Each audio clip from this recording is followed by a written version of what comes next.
Good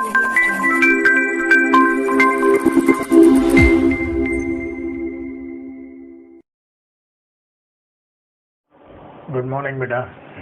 last lecture में हमने एनेंशियमर्स, diastereomers, racemic mixture, इन सब की बात की। हमें मालूम है कि रेसिमिक मिक्सचर में D and L, two enantiomers, are mixed equally 50% 50%, and that's why it is optically inactive. Otherwise chiral carbon is there. Meso compound is what? Chiral carbons are there, but there is a plane of symmetry.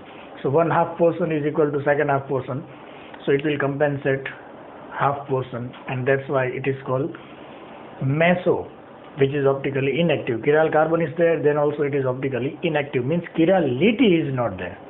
Chiral molecule is different thing, chiral carbon is different thing. Chiral carbon होगा तो optically active होगा ही, it is not necessary. Like meso में chiral carbon है, लेकिन वो optically active नहीं है. लेकिन chiral compound, chiral molecule is always optically active.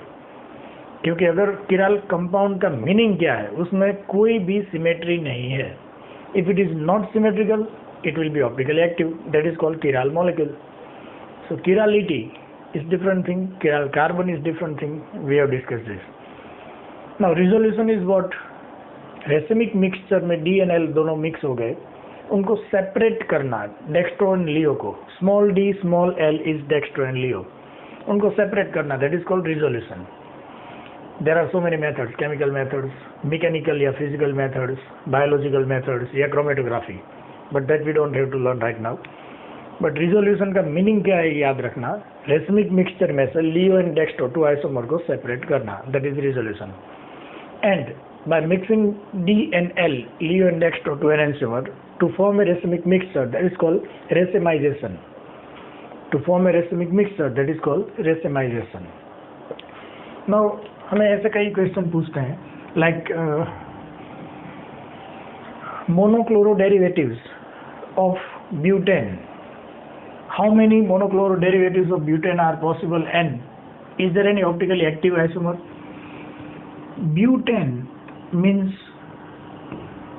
just we'll write molecular formula, C4H10. This is butane.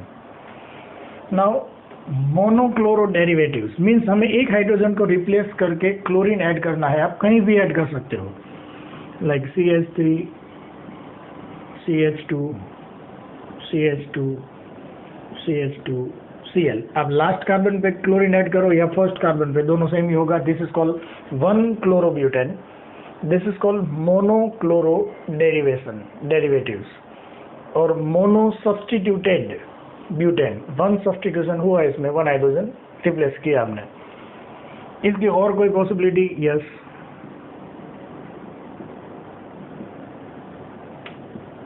Second carbon पे chlorine substitute करो, इधर या इधर, दोनों सेम ही होगा. Is there any other possibilities? Yes.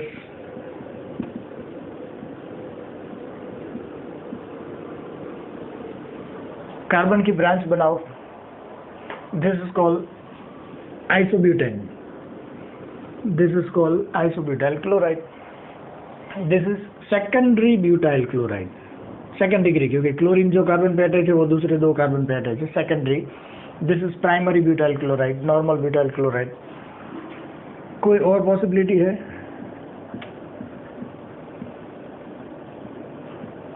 Chlorine को यहाँ लगा दो. This is called tertiary butyl chloride, क्योंकि क्लोरीन जिस कार्बन पे अटैच है वो 3 कार्बन के साथ जुड़ा हुआ है, that's why it is called tertiary butyl chloride. तो मोनोसब्स्टिट्यूटेड डेरिवेटिव्स इतने पॉसिबल है. इनमें से कोई ऑप्टिकली एक्टिव है या नहीं, ऐसा कभी भी क्वेश्चन पूछे तो हमें क्या करना है? Just we have to see whether any chiral carbon और नॉट. कोई भी कार्बन चिराल है कि नहीं है, तो ये होगा, क्योंकि इस कार्बन पे एक क्लोरीन है, एक CH3 है, एक हाइड्रोजन है एंड एक इथाइल ग्रुप है. All the 4 valence of this carbon is different, that's why it is chiral carbon. So this compound is optically active. Whenever there is CH2, CH2, CH2, optically active नहीं होगा, क्योंकि दो तो hydrogen हो गया ना उसमें, 4 वैलेंसी डिफरेंस चाहिए. Is this chiral carbon? No. क्यों? क्योंकि इस कार्बन पे CH3, इस कार्बन पे दूसरा CH3, दो सेम ग्रुप आ गए, that is not a chiral carbon, that is not a chiral carbon. And this is obviously not because there are two hydrogen, CH2. It means it is not optically active. This is also not 3CH3 group on same carbon. So this one is optically active. How many optical isomers are possible? I am talking about only optical isomer. These are not optical isomer. Optical isomer means either it should be dextro or leo, but these are not optically active, so they are not considered as optical isomer. There is only one carbon, so this one and its mirror image, whenever there is one chiral carbon, leo and dextro both are possible. हमने देखा था lactic acid में, तो एक इसका structure and एक इसका mirror image, 2 optical isomers are possible, याद रखना।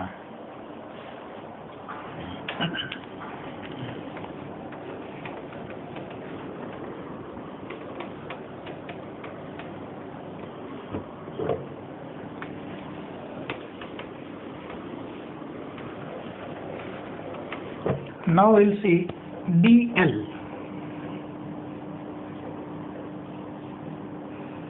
Configuration. Now this is only configuration, just arrangement. It is not leo and dextro. For leo and dextro we are using small l small d, which is optically active compound, and that only we can decide with practical. Theoretically or by the seeing molecule we cannot predict that whether it is leo or dextro, whether it will rotate plane polarized light towards right hand side or left hand side, we cannot predict.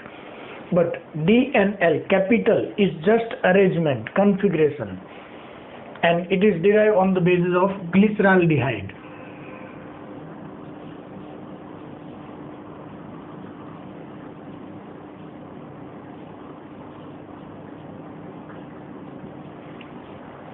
Now here this is only one chiral carbon, and on that OH, or in some amino acid there is NH2, that big group is on right hand side, that is called capital D type of arrangement, capital D type of configuration. Again I am telling this is only configuration arrangement. It will not design or it will not decide that this is dextro or leo with the elbow structure.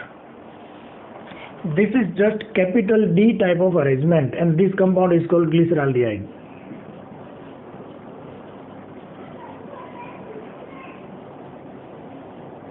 Now, because it is capital D, it is not necessary that this is dextro. It may be dextro, it may be leo. It may be plus, it may be minus. That will decide only practically. But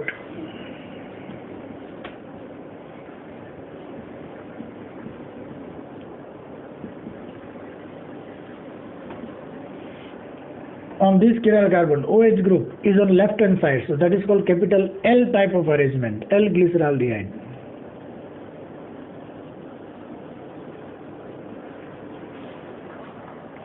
So capital L and capital D are only configuration, understand carefully. This is capital L, but it may be small d or small l, means dextro or leo.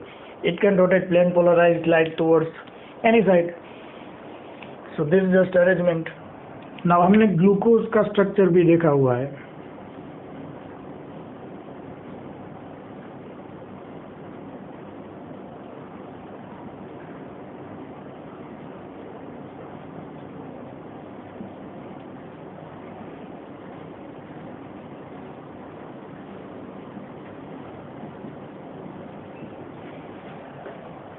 Now glucose में पहले तो हमें जब carbon को numbering देना होता है तो एज पर IUPAC nomenclature rule, aldehyde will come first. So this is first, second, third, fourth, fifth and sixth number of carbon. Nomenclature में जब हम कार्बन को नंबरिंग करते हैं तो यहीं से देना पड़ेगा ना, aldehyde 1 नंबर है. तो 1, 2, 3, 4, 5, total 6 carbons are there. Out of 6, how many chiral carbons are there? First is not, because there is C double bond O, and last is also not, because there is CH2. दो hydrogen हो गए ना same carbon में, तो और 4 valency will not be different. There are 1, 2, 3 and 4 chiral carbon in the structure of glucose. Now whether it is capital D or capital L, how we can decide? The arrangement of OH and H on last chiral carbon. Now last कौन सा होगा, इसलिए हमने पहले बोला कि numbering कहाँ से देनी है हमें, अल्डिहाइड ग्रुप से. तो फर्स्ट सेकंड थर्ड ऐसे हमें नंबरिंग देनी है. किराल किराल किराल किराल, this is not, means this one is last chiral carbon. So on last chiral carbon, OH is on right hand side, capital D type of arrangement, and this is glucose. इसका mirror image लोगे तो OH will be on left hand side, that will be capital L type of arrangement, L glucose and D glucose. In our body there is D glucose. So this is only configuration. Again I am telling, if it is capital D, it may be plus or minus. It may be LEO or dextro. This is just arrangement. OH group on right hand side, D, left hand side, L. Now one question is there. L-serine. इसको हम आगे देखेंगे, लेकिन serine का formula क्या है?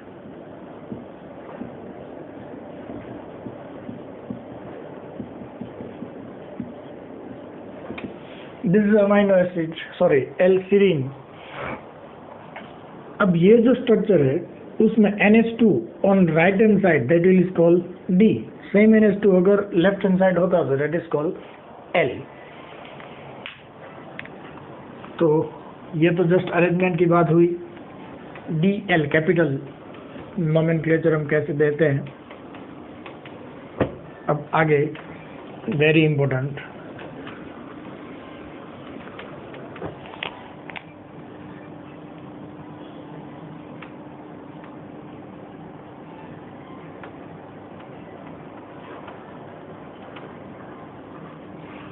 RS nomenclature. Now this is most important. What is RS nomenclature? And before understanding RS nomenclature, we have to understand what is Wedge-Dash formula and what is Fischer projection. So understand carefully. हम ऐसे जब लिखते हैं ना, like हमने अभी lactic acid में, tartaric acid में, सभी में ऐसे स्ट्रक्चर ड्रॉ किया हुआ है. There is one chiral carbon. This is Fischer projection.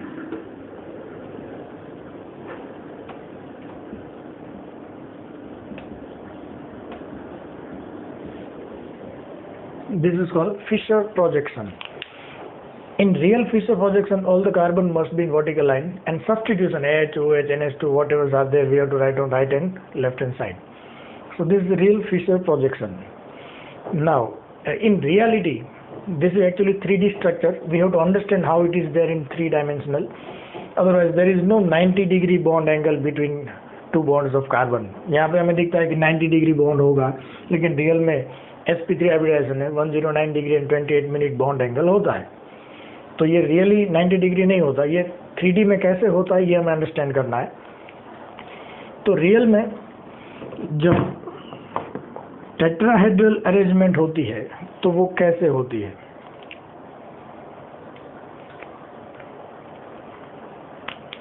Tetrahedral arrangement is what, तो ये हमें मालूम है. ऐसा कुछ अरेंजमेंट होता है उसका. 3 are below and 1 above. This is tetrahedral shape. कोई भी दो बॉन्ड के बीच में एंगल आप देखोगे सेम ही होगा, 109 degree and 28 minute. 3 below 1 above. This is tetrahedral shape. But अगर आपको कोई और तरह से भी देखते हो, लाइक आप अगर ऐसे इसको देखते हो तो आपको क्या दिखाई देता है. ये दोनों बॉन्ड आपकी ओर आ रहे हैं, एंड ये नीचे वाला एंड ये ऊपर वाला आपसे दूर जा रहा है. तो ये भी टेट्राहेड्रल शेप है, दो आपकी साइड एंड नीचे वाला एंड ऊपर वाला तुम्हारे से दूर. ये एक्चुअली ये स्ट्रक्चर है. फिशर प्रोजेक्शन में एग्जैक्ट ऐसा होता है. इसका मतलब क्या हुआ कि जो साइड वाले बॉन्ड्स है वो इस प्लेन पे नहीं है, इस बॉन्ड के ऊपर ओनली कार्बन है. ये OH and H like this.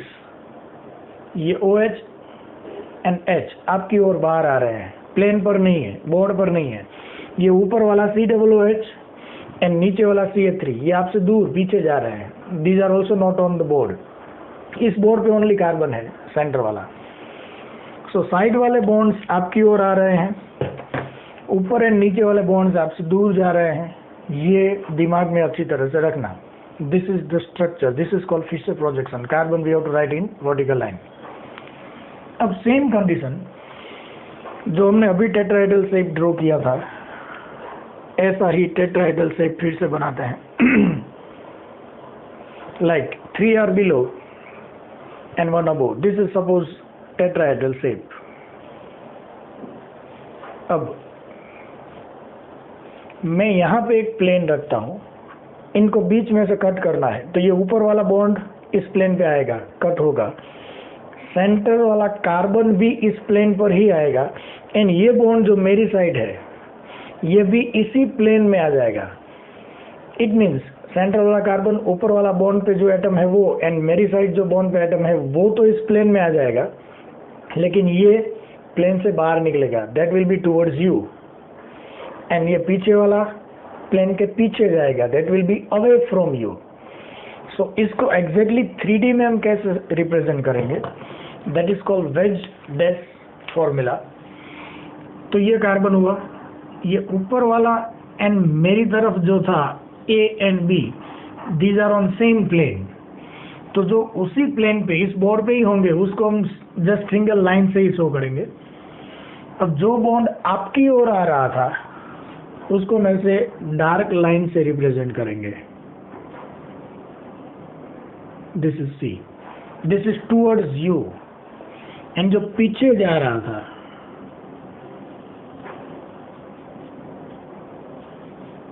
D, उसको हम ऐसे dash formula dash dash dash से शो करेंगे।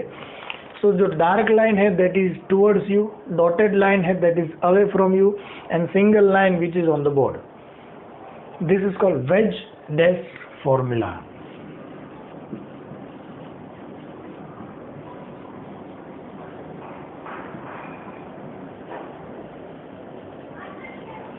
This is called wedge dash formula. So again, dark line is wedge. This is dash dash dash dash. That's why it is called dash, which is away from you. Wedge dash formula.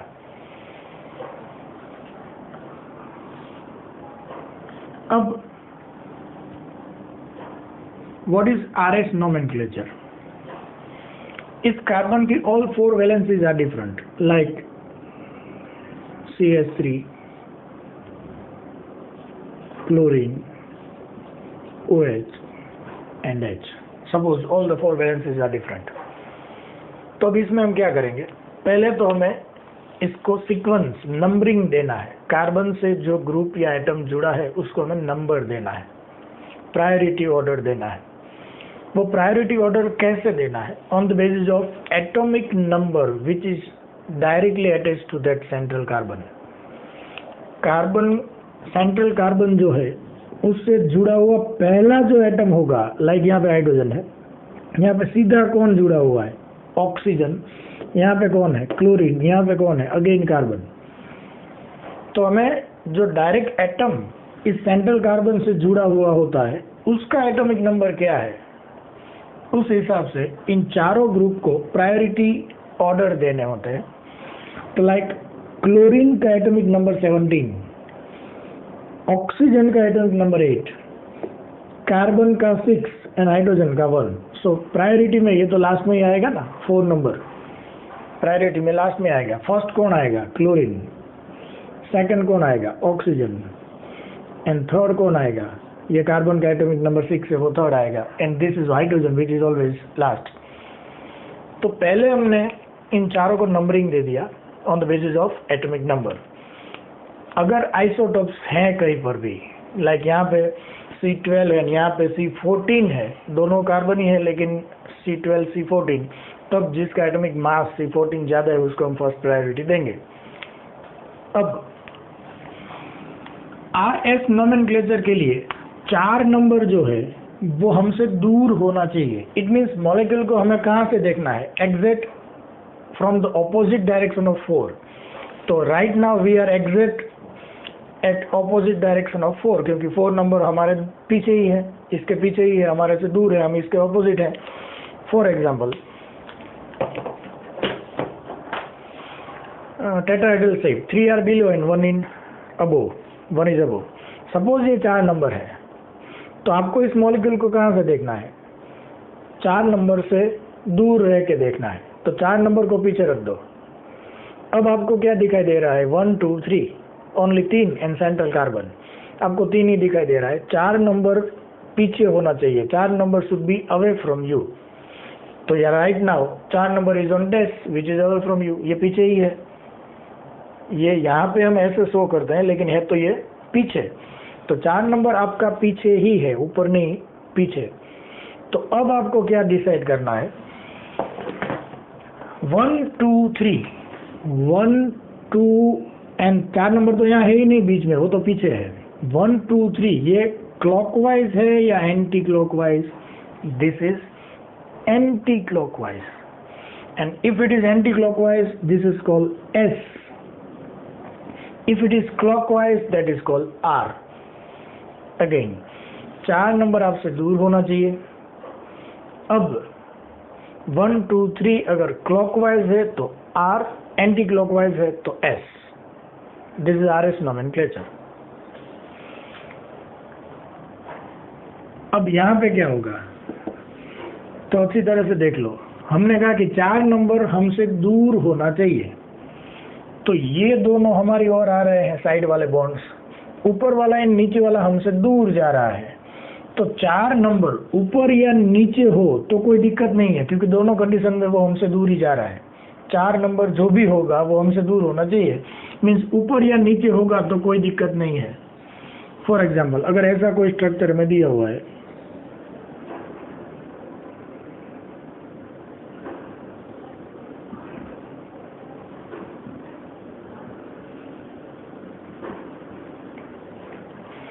तो 4 number कौन हुआ? Hydrogen. ये hydrogen ऊपर या नीचे vertical line में कहीं पर भी हो कोई दिक्कत नहीं है, क्योंकि वो हमसे दूर ही है। 4 number must be away from you, then only we can decide whether it is R and R और एस। तो अब जस्ट गिव नंबर्स। COOH में हमें ये नहीं देखना कि डबल ऑक्सीजन है, सेंट्रल कार्बन से डायरेक्ट कौन जुड़ा है? कार्बन, उसका एटॉमिक नंबर 6। यहाँ पे ऑक्सीजन है, एटॉमिक नंबर 8, तो फर्स्ट प्रायोरिटी हमें इसे ही देनी है। अब यहाँ पे डायरेक्ट कौन जुड़ा हुआ है? कार्बन, यहाँ पर भी कार्बन, दोनों का एटॉमिक नंबर सेम। तो हम क्या देखेंगे? उसके बाद कौन सा एटम है उसको प्रायोरिटी देंगे।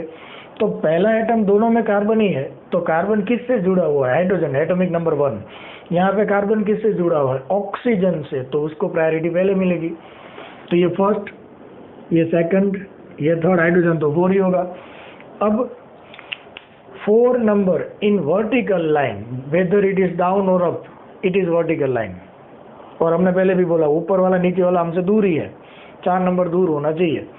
तो अगर 4 नंबर हमसे दूर है तो हमें इन शॉर्ट वर्टिकल लाइन में है, that's why it is called very good. Very good means vertical good, तो हमें उसको देखना ही नहीं है। 1 2 3 anti clockwise, so this is S. If it is clockwise then it will be R. One more important thing, आप किसी भी 2 group को एक्सचेंज कर दो, H को यहाँ पे ले जाओ, OH को यहाँ पे लाओ। किसी भी 2 ग्रुप को अगर आप एक्सचेंज करते हो तो ये S होगा तो R हो जाएगा, R होगा तो S हो जाएगा। किसी भी 2 ग्रुप को आप एक्सचेंज करो, ऐसा नहीं कि इन दोनों को ही, इन दोनों को एक्सचेंज करो, इन दोनों को, इन दोनों को, किसी को भी एक्सचेंज करो, वो S है तो R होगा। इन शॉर्ट उसका कॉन्फ़िगरेशन चेंज हो जाएगा। लेकिन ये एक्सचेंज आप 2 बार करो किसी भी ग्रुप का एक्सचेंज, तो वापस जो कॉन्फ़िगरेशन था वही मिलेगा। लाइक पहले आप इन दोनों का एक्सचेंज करो तो S में से क्या हो जाएगा? R। अब दोबारा ऐसा नहीं है कि इन दोनों को ही वापस एक्सचेंज करो, इन दोनों को एक्सचेंज करो, इन दोनों को, किसी भी 2 ग्रुप को आप एक्सचेंज कर सकते हो। लेकिन 2 टाइम अगर आप एक्सचेंज करोगे, पहले इन दोनों को किया, बाद में इन दोनों को किया, या इन दोनों को, किसी को भी, तो S में से R हुआ था, वापस फिर S हो जाएगा।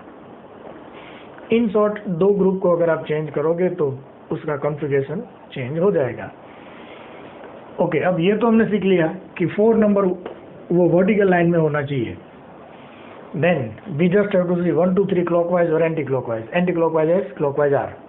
बट यहाँ पे ऐसा नहीं है, ये 1, ये 2, ये 3, एंड ये 4, 4 number is not in vertical line, that is in horizontal line. तो अब दिक्कत है क्योंकि 4 number should be away from you but this is towards you, H and O H side में आते हैं ना आपकी ओर। तो अब इसमें क्या करेंगे, कुछ नहीं, आप एक काम कर सकते हो, इन दोनों को एक्सचेंज कर दो। लाइक CH3 को यहाँ ले जाओ, हाइड्रोजन को यहाँ ले आओ, सब समझ लो कि ये CH3 यहाँ पर आ गया, तो 1 2 3 एंटी क्लॉकवाइज मीन्स क्या होगा, S। लेकिन CH3 यहाँ जाने के बाद अगर ये S हुआ तो ये ओरिजिनली क्या होगा, R, क्योंकि दोनों को एक्सचेंज करने से कॉन्फ़िगरेशन चेंज हो जाता है, तो this will B R। But ये एक्सचेंज करने की दिक्कत हमें नहीं लेनी है, अंडरस्टैंड केयरफुली। 4 नंबर को भूल जाओ, 1 2 and 3 anti clockwise means it is S, but 4 number vertical line में हो तो, वो हॉरिजॉन्टल लाइन में है तो S नहीं, R। Anti clockwise is S, but 4 number vertical line में होगा तो, बट वो नहीं है, सो this is not S, this is R। Simply invert it.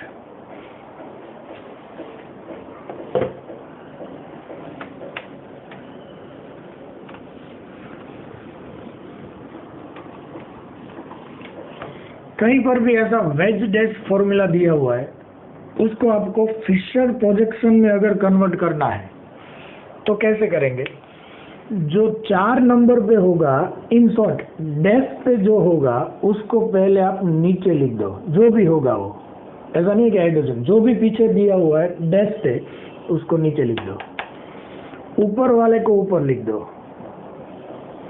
अब यहां से मैं देख रहा हूं Cl इस बोर्ड पर ही है, लेकिन OH बोर्ड से बाहर जा रहा है, आपकी ओर आ रहा है ना वेज वाला, तो Cl यहाँ पर है, OH यहाँ से बाहर निकलेगा। तो अगर मैं यहाँ से देखूँ तो OH मेरे राइट हैंड साइड होगा, Cl मेरे लेफ्ट हैंड साइड होगा, OH मेरे राइट हैंड साइड होगा, Cl लेफ्ट हैंड साइड होगा। ऐसे अरेंज कर दो। आप देख सकते हो this was 1 2 3 anti clockwise means S। यहाँ पर भी आप देख लो 4 नंबर वर्टिकल लाइन में ही है तो कोई दिक्कत नहीं है, 1 2 3 anti clockwise, so this is S। Configuration same ही है, मीन्स ये सेम ही मॉलिक्यूल है। अब इम्पोर्टेंट क्या है, दिस टू आर सेम और नॉट, ऐसा कई बार क्वेश्चन पूछते हैं।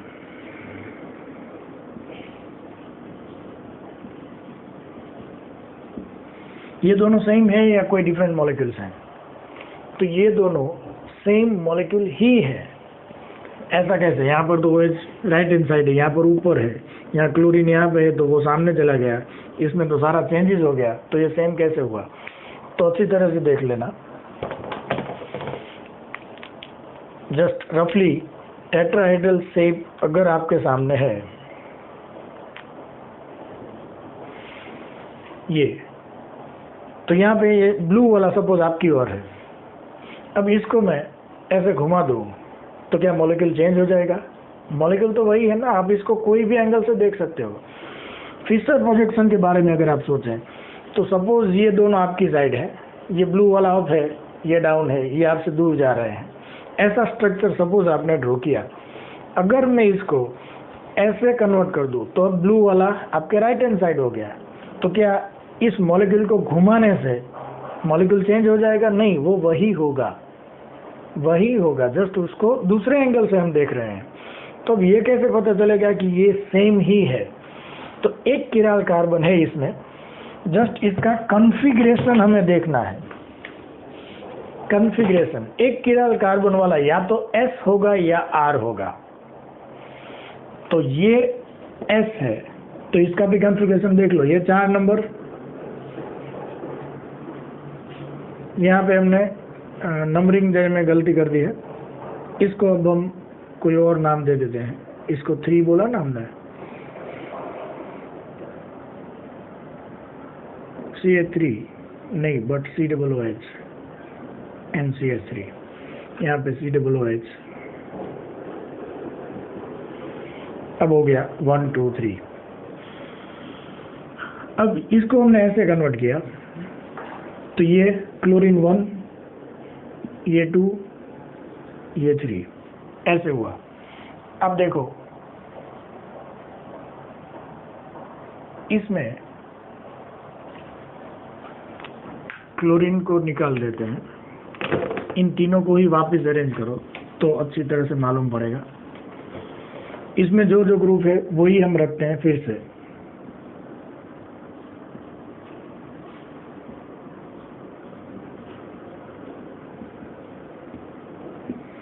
ओके, तो अब इसमें 1 नंबर कौन होगा? यहाँ पे डायरेक्ट कार्बन है बट ऑक्सीजन, ये 1 होगा। ये कार्बन के साथ ऑक्सीजन जुड़ा हुआ है इसलिए ये 2 होगा। यहाँ पे सिर्फ हाइड्रोजन है, ये तो 4 ही होगा, हाइड्रोजन लास्ट।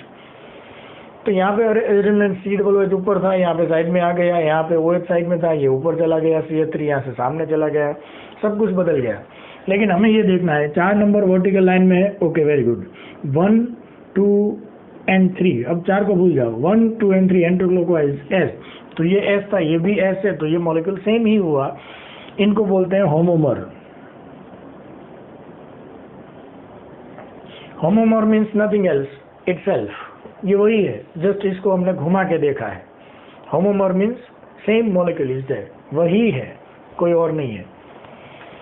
इसका मतलब क्या हुआ कि फिशर प्रोजेक्शन में कन्वर्ट करने के लिए, वेस्ट डैश में से फिशर में कन्वर्ट करने के लिए जो हमने अभी बोला कि हमें क्या करना है, फिर से देख लो।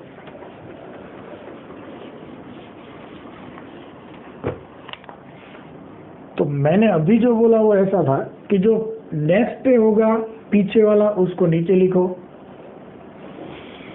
ऊपर वाले को ऊपर लिखो, एंड Cl मेरे लेफ्ट हैंड साइड है, OH मेरे राइट हैंड साइड आएगा, तो OH को राइट में लिखो, Cl को लेफ्ट में लिखो।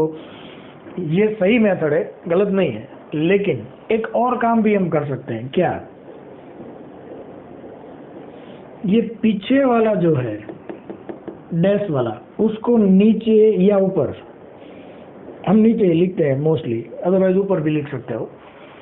इसको पीछे नीचे लिख दो। अब ये सोचो कि 1, 2, 3 क्लॉकवाइज है कि anti clockwise, then 1, 2, 3 anti clockwise है। तो 1, 2, 3 को आप कहीं पर भी लिखो, कहीं पर भी स्टार्ट करो। लाइक अगर आप 1 यहाँ पे लिखते हो तो 1, 2, 3 एंटी क्लॉकवाइज होना चाहिए। अगर आपको 1 यहाँ पे नहीं लिखना, 1 यहाँ से स्टार्ट करते हो तो 1, 2, 3 एंटी क्लॉकवाइज होना चाहिए। अगर आपको 1 यहाँ पे लिखना है तो 2 यहाँ पे रखो, 3 नंबर जो है उसको यहाँ पे रखो, एंटी क्लॉकवाइज होना चाहिए। एक सीधी बात है, ये 4 नंबर है, 3 बिलो है, इसको आपने आपसे दूर रख दिया। ये 1, 2, 3 ऐसे लिखो, या इसको थोड़ा घुमा दो तो 1, 2, 3 या और पूरा घुमा दो, कहीं पर भी घुमाओ, मॉलिक्यूल तो सेम ही होगा ना। इसको तो आप कैसे भी घुमा सकते हो, 4 नंबर तो आपसे दूर ही है। तो 1, 2, 3 यहाँ पर अगर एंटी क्लॉकवाइज अरेंजमेंट में है तो यहाँ पर भी एंटी क्लॉकवाइज अरेंजमेंट में रहे, ऐसे कहीं पर भी आप रख सकते हो। ये मॉलिक्यूल सेम ही होगा, अलग या डिफरेंट नहीं होगा। तो यहाँ पे आप क्या कर सकते हो, ऐसा जरूरी नहीं है कि मैंने अभी जो कहा कि CH3 को ऊपर ही लिखो, OH को राइट हैंड साइड ही लिखो, Cl को लेफ्ट हैंड साइड ही लिखो। ये परफेक्ट है, इसका गलत नहीं है। लेकिन आप कैसे भी मॉलिक्यूल को घुमाओ, मॉलिक्यूल तो वही रहेगा। तो यहाँ पे फर्स्ट नंबर कौन था? क्लोरीन, वो हमने यहाँ पे लिखा, नहीं लिखना, हमें यहाँ पे लिखना है 1। लेकिन हमें ये दिमाग में रखना है कि 1, 2, 3 एंटी क्लॉकवाइज होना चाहिए। तो 2 कौन है? OH, उसको यहाँ लिखो। 3 कौन है? CH3, उसको यहाँ लिखो। 1, 2, 3 एंटी क्लॉकवाइज हुआ, ये दोनों सेम ही है, ये डिफरेंट नहीं है। हमें लगता है कि यहाँ पे CH3 और OH यहाँ पे है, यहाँ पे तो OH है, CH3 इस साइड आ गया, उससे कोई फर्क नहीं पड़ता। These two are called homomers. Configuration is same. 1 chiral carbon, homomers. Homomer means itself, nothing else.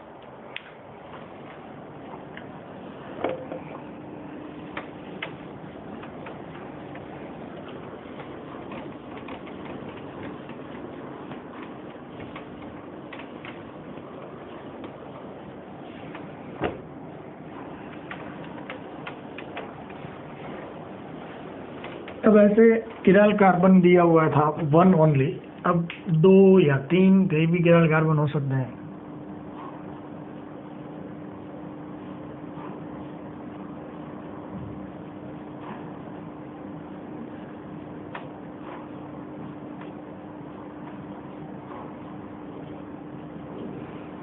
Like यहाँ पे 2 किराल कार्बन है, ये 1 ये 2।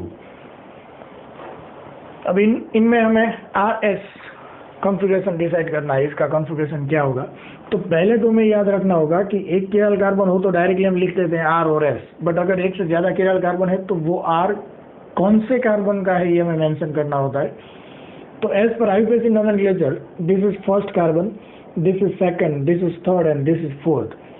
तो there are 2 and 3 which are chiral carbon, 2 and 3, these two are chiral carbons। तो अब इन दोनों के आसपास जो अरेंजमेंट है उसमें R कौन सा है, S कौन सा है, ये हम डिसाइड करेंगे। तो पहले ये 2 वाला जो है उसके आजू बाजू में कौन सा अरेंजमेंट है, नीचे कौन है कार्बन, ये कार्बन OHH OHH, ऊपर CHO means C double bond OH, and down side उससे डायरेक्ट कौन जुड़ा हुआ है, कार्बन। पहले इतना ही देखो। अब कार्बन से डायरेक्ट ऑक्सीजन जुड़ा हुआ है, यहाँ पे कार्बन है, यहाँ पे हाइड्रोजन तो 4 ही होगा, लास्ट नंबर ही आएगा प्रायोरिटी ऑर्डर में। अब ऊपर एंड नीचे कार्बन है, लेकिन ये ऑक्सीजन है तो ये फर्स्ट होगा, ये फाइनल। अब ऊपर नीचे दोनों कार्बन है, तो हम देखेंगे कि इस कार्बन से डायरेक्ट कौन जुड़ा हुआ है। एक तो ऑक्सीजन है, एक हाइड्रोजन है एंड एक कार्बन है, CH2OH का कार्बन इससे डायरेक्टली जुड़ा हुआ ना। इसके साथ कौन है, डबल बॉन्ड ऑक्सीजन है। अब डबल बॉन्ड ऑक्सीजन का मतलब हम क्या करेंगे, इस कार्बन के साथ 2 ऑक्सीजन जुड़े हुए हैं, 2 ऑक्सीजन जुड़े हुए हैं एंड एक हाइड्रोजन है। अब अच्छी तरह से समझ लो वापिस, ये किराल कार्बन, इससे डायरेक्ट अगर कार्बन जुड़ा है तो यहाँ पर भी कार्बन है। तो अब नेक्स्ट एटम देखेंगे, इस कार्बन पे एक ऑक्सीजन, एक हाइड्रोजन एंड एक कार्बन, लेकिन इस पे एक हाइड्रोजन एंड 2 ऑक्सीजन है। तो यहाँ पे एक ऑक्सीजन तो कॉमन था, एक हाइड्रोजन भी कॉमन था, लेकिन थर्ड यहाँ पे कार्बन है, यहाँ पे हमें 2 ऑक्सीजन कंसीडर करना है, तो इसको फर्स्ट प्रायोरिटी मिलेगी एंड नीचे वाले को थर्ड प्रायोरिटी मिलेगी। तो ये कैसे हो गया, 1 2 down side 3 and this is 4। अब 4 नंबर तो हम बीच में लाते ही नहीं, इसे निकाल दो दिमाग में से। 1 2 and 3 anti clockwise generally S होता है अगर 4 नंबर वर्टिकल लाइन में हो। तो ये 4 नंबर वर्टिकल लाइन में नहीं है तो ये R हो गया। तो सेकंड कार्बन का कॉन्फ़िगरेशन क्या होगा, R। So will write 2R। अब सेम प्रोसीजर हम थर्ड कार्बन के लिए करेंगे। थर्ड कार्बन में हम जस्ट रफ स्ट्रक्चर यहाँ पे ड्रॉ करेंगे, वापस इसको मिटा दो। जो ये किराल कार्बन हुआ उसके एक साइड OH, एक साइड H, ऊपर भी कार्बन, नीचे CH2OH, CH2OH। अब ऊपर जो कार्बन है उसके साथ कौन है, OH, H, CHO। तो ये तो फाइनल हो गया कि इस किराल कार्बन के आसपास एक ऑक्सीजन है, 2 कार्बन, एक हाइड्रोजन। तो ऑक्सीजन वाला फर्स्ट आएगा एंड हाइड्रोजन वाला फोर्थ आएगा। अब यहाँ पर भी कार्बन है, यहाँ पर भी कार्बन है। इस कार्बन पे एक OH, एक हाइड्रोजन, तो इस कार्बन पर भी एक OH, एक हाइड्रोजन, इतना तो कॉमन है। तो और इस पे कार्बन डायरेक्ट अटैच है, यहाँ पर तो हाइड्रोजन ही है। तो ऊपर वाला जो पूरा ग्रुप हो गया उसको हम फर्स्ट प्रायोरिटी देंगे इन दोनों में। तो ये 1 हुआ, ये ऊपर वाला 2 हुआ, नीचे वाला 3 हुआ। अब 4 नंबर को भूल जाओ, 1 यहाँ पर, 2 ऊपर एंड 3 ऐसे जाएंगे तो clockwise. Clockwise means R, but अगर 4 नंबर वर्टिकल लाइन में हो तो यहाँ पे नहीं है, हॉरिजॉन्टल लाइन में है। सो this is again S। So 2R 3S, this will be the configuration of this molecule. अब कई बार दिक्कत क्या आती है, ये अच्छी तरह से देख लो। 1 नंबर यहाँ पर है, 2 नंबर यहाँ पर है, 3 नंबर यहाँ पर है, 4 नंबर यहाँ पर है। अब हम सीक्वेंस क्लॉकवाइज या एंटी क्लॉकवाइज डिसाइड कैसे करेंगे, क्योंकि 1 से 2 तक यहाँ यहाँ से भी जा सकते हो, यहाँ से भी जा सकते हो, दोनों आमने सामने ही है। 4 नंबर तो हमें देखना ही नहीं है। लेकिन आप 1 से 2 यहाँ से नहीं जाओगे। क्यों? क्योंकि ये 1 से 2 नहीं, ये तो 1 से 3 की ओर गए ना आप। 1 2 3 सीक्वेंस ऐसा होता है। 1 3 2 ये सीक्वेंस नहीं हुआ। 3 1 और 2 के बीच में नहीं आना चाहिए।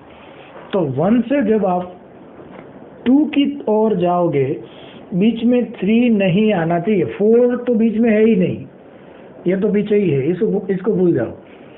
1 से 2 की ओर जाओ इस तरफ से, और इस तरफ से जाओगे तो बीच में 3 आएगा। That is wrong.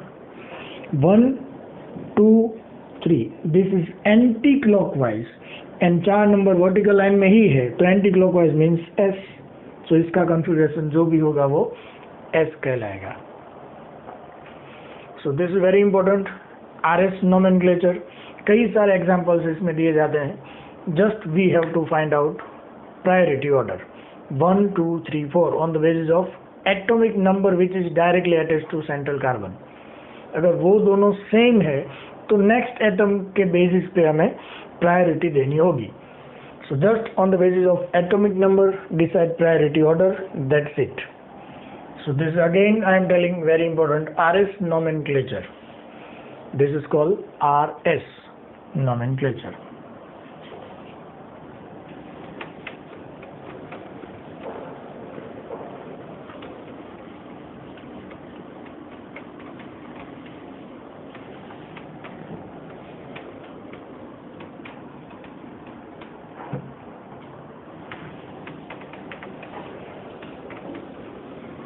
बट एक बात अच्छी तरह से याद रखना,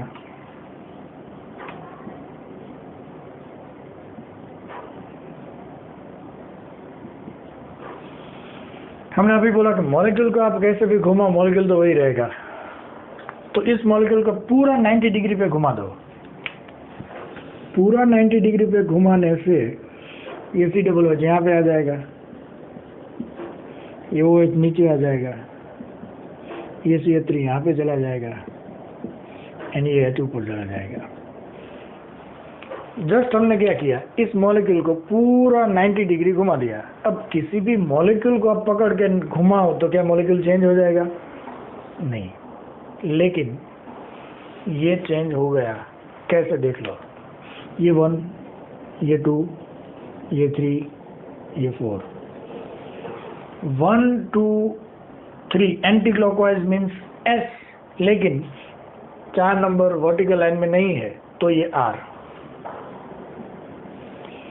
1 2 3 4 यहाँ पर 4 वर्टिकल लाइन में ही है। 1 2 3 एंटी क्लॉकवाइज मीन्स S, तो ये तो चेंज हो गया ना। मॉलिक्यूल को घुमाने से चेंज हो जाता है? नहीं होता। मॉलिक्यूल को घुमाने से चेंज नहीं होता, लेकिन ये मॉलिक्यूल को हमने नहीं घुमाया। अच्छी तरह से समझ लेना। क्यों ऐसा आप कह रहे हो? इसे पूरा घुमा तो दिया हमने।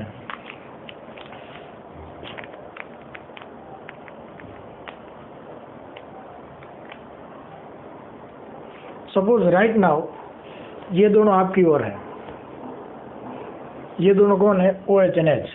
ये OH, ये H। इस मॉलिक्यूल को आप अगर ऐसे घुमाओगे तो कोई दिक्कत नहीं होगी, वो सेम मॉलिक्यूल ही होगा। लेकिन अब ये OH and H आपकी ओर ही रहेंगे, क्योंकि ऐसे अगर आप मॉलिक्यूल को घुमाओगे तो OH and H थोड़ा पीछे चला जाएगा। लेकिन Fischer projection is what? Side में जो बॉन्ड है वो आपकी ओर है, ऊपर एंड नीचे वाला आपसे दूर है। तो यहाँ पे आपकी ओर कौन था? OH and H। Like this is OH and H। इस मॉलिक्यूल को आप 90 डिग्री घुमा दो तो OH and H तो आपकी ओर ही रहने चाहिए। लेकिन ये फिशर प्रोजेक्शन में साइड वाले आपकी ओर होंगे, ये पीछे वाला आगे वाला पीछे चला जाएगा, ये पीछे चला जाएगा, ये दोनों आगे आ जाएंगे, तो स्ट्रक्चर चेंज हो जाएगा, ऑब्वियसली हो जाएगा। तो मॉलिक्यूल को घुमाने से कभी स्ट्रक्चर चेंज नहीं होता। लेकिन अच्छी तरह से याद रखना, फिशर प्रोजेक्शन को अगर आप 90 डिग्री घुमाओगे तो R में से S, S में से R चेंज हो जाएगा। And this two are homomers, sorry enantiomers. अगर ये R है, एक किरल कार्बन है, तो उसका एनेंशियोमर, अगर ये R हुआ तो ये S होगा, ये S हुआ तो ये R होगा। तो कई बार हमें ऐसा पूछते हैं, is this two are mirror image of each other, in short they are enantiomers. तो यहाँ से देख के तो लगता नहीं कि मिरर इमेज है, यहाँ पे OH है तो यहाँ पे होना चाहिए। This two are not mirror image of each other, this two are not enantiomers, but enantiomers है, ये दोनों एनेंशियोमर ही है। ये अगर R है तो S उसका एनेंशियोमर होगा, बट इसको आपने अरेंज डिफरेंट तरीके से किया हुआ है, इसलिए आपको एग्जैक्ट मिरर इमेज दिख नहीं रहा है। ये अच्छी तरह से याद रखना, अगर ये R है तो उसका मिरर इमेज S होता है। एग्जाम्पल दे के देख लो,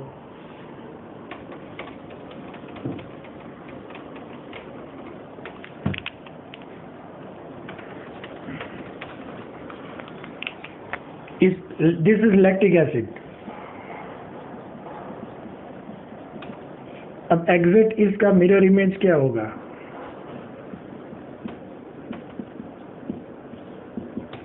दिस इज अगर नेक्स्ट हो then this will be laevo. This two are enantiomers of each other which are mirror image and not super impossible. But मैंने पहले भी बोला था, ये मॉलिक्यूल में OH आपकी साइड बाहर आ रहा है, ऐसा सपोज है, ये OH आपकी साइड बाहर आ रहा है, दिस इज द मॉलिक्यूल। अब इस मॉलिक्यूल को आप ऐसे देखो तो OH ऊपर भी जाएगा, ऐसे देखो तो कहीं पर भी जाएगा। मॉलिक्यूल को घुमाओगे तो क्या मॉलिक्यूल चेंज हो जाएगा? नहीं, वही रहेगा।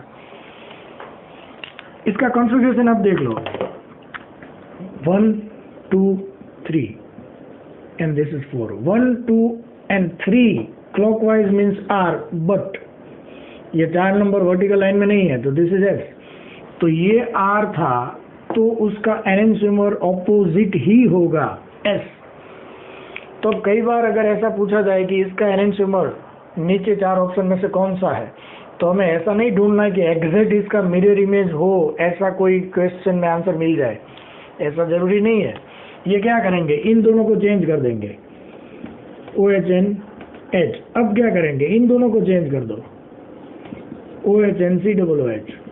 हमें मालूम है कि किसी भी दो को चेंज करोगे तो कॉन्फ़िगरेशन चेंज हो जाएगा, फिर वापस किसी दोनों को चेंज करोगे तो वही हो जाएगा।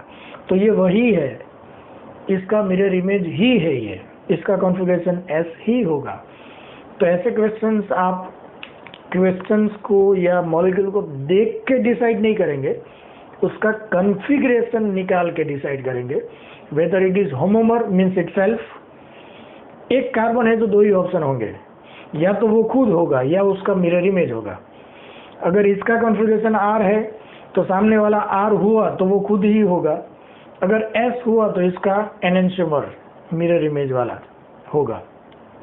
तो this is very important, will not decide by the structure only, will decide whether it is homomer और enantiomer with the help of RS configuration.